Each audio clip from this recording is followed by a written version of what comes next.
Welcome to the South Australian True Crime Podcast. We bring you the cases that contribute to the fallacy that South Australia is the murder capital of the world. Some of the cases may contain disturbing content such as murder, sexual assault and other violent crimes. If you are affected by any of these stories, please phone the Australian Lifeline on 13 11 14, or Beyond Blue on 1300 22 46 36. All of our stories are based on facts and have been thoroughly researched. After listening to this story, please subscribe, or leave a rating, or comment. These stories are presented on YouTube, iTunes, and several other podcast providers. They are also available as text on the South Australian True Crime blog. Now, on with today's story. This is the story of a gruesome unsolved murder, believed to have been committed as part of a major opal robbery. It's 1999. In Australian news, an unprecedented rush for Telstra shares raise Australian share prices to a record high. In Sydney, they completed Stadium Australia at the cost of $690 million Australian dollars, in readiness to host the 2000 Summer Olympics. The Prime Minister, John Howard, creates an uproar when he avoids the use of the word "sorry" during a speech in Parliament, expressing deep and sincere regret that Indigenous Australians suffered injustices under the practices of past generations. In South Australia, our population has hit 1.5 million people, and records show there were 11,300 deaths. In May, the world was reeling from the news of 8 dismembered bodies discovered in acid-filled plastic barrels found in a disused bank vault in Snowtown, South Australia, and they attributed a further 3 bodies to the same killers. These murders became known as the Snowtown serial killers or the bodies in the barrels murders. Their worldwide notoriety overshadowed all following murders for quite some time.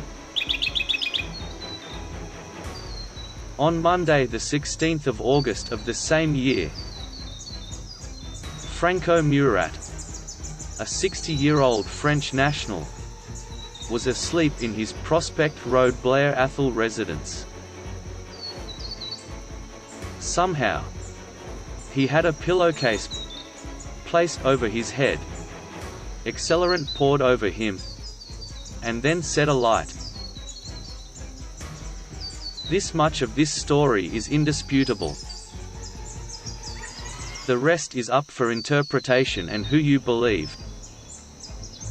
Even though there is still a reward of $200,000 for information leading to an arrest.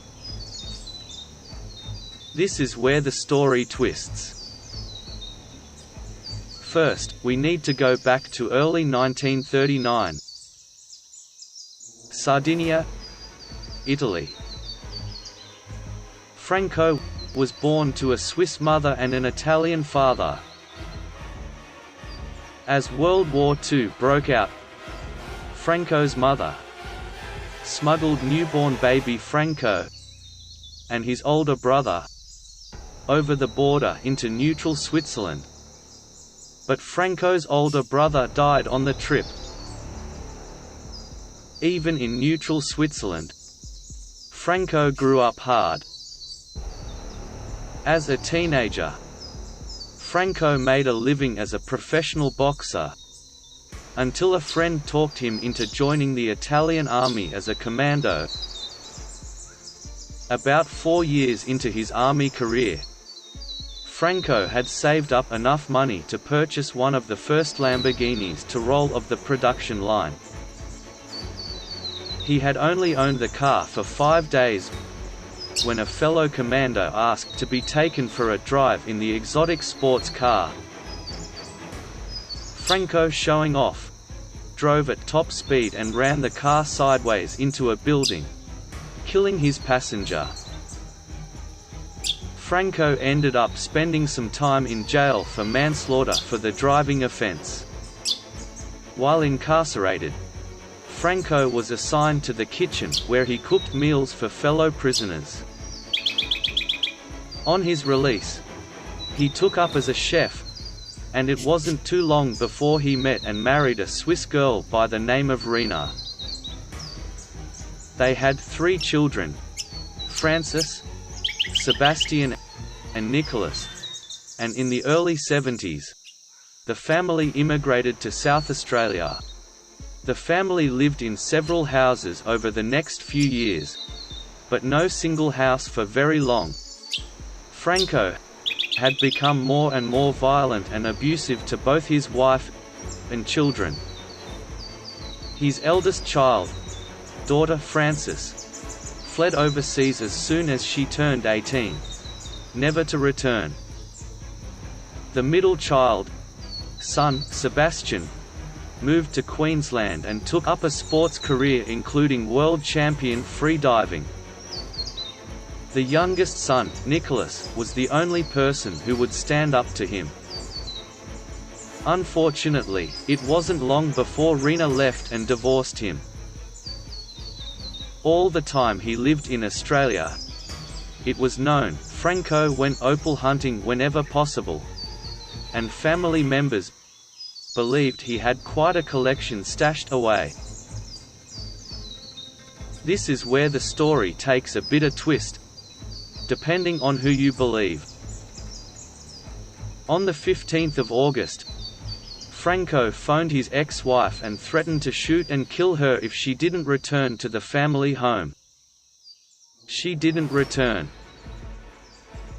The next night, cars driving down Prospect Road, Blair Athol, came upon a man, badly burnt, in the street, screaming. The police and an ambulance were called. While in the ambulance, the man informed the police of his name, Franco Murat, and he told a story that he had been asleep. 3 people had broken into his house, put a pillowcase over his head, poured petrol over him and set him on fire. Apparently, according to Franco, they had been after his opals. He could not describe their faces, but stated that there were 2 men and a woman. The police examined his house and could see where the fire had been, and the house looked ransacked, but there was still some precious jewelry laying about that was untouched. The ambulance took Franco to the hospital. He had 3rd-degree burns to 30% of his body and was put into an induced coma. Franco died 3 weeks later, on the 3rd of September. The police continued to treat it as a robbery murder, but not one clue or piece of evidence has turned up after 20+ years. However, Sebastian Murat claims it was a suicide, staged to frame his brother Nicholas. Sebastian also stated, "If you knew my old man, that's the kind of extreme thing he was capable of." The case remains open with a $200,000 reward for information leading to a conviction. Thank you for listening to another South Australian true crime story. This episode was brought to you by oztees.com.au, the Australian t-shirt printer. More stories are available on southaustraliantruecrime.com.au, or on YouTube, Apple iTunes, Google Podcasts, Spotify, iHeartRadio plus more. Please subscribe, hit the like button and leave a review. Thank you.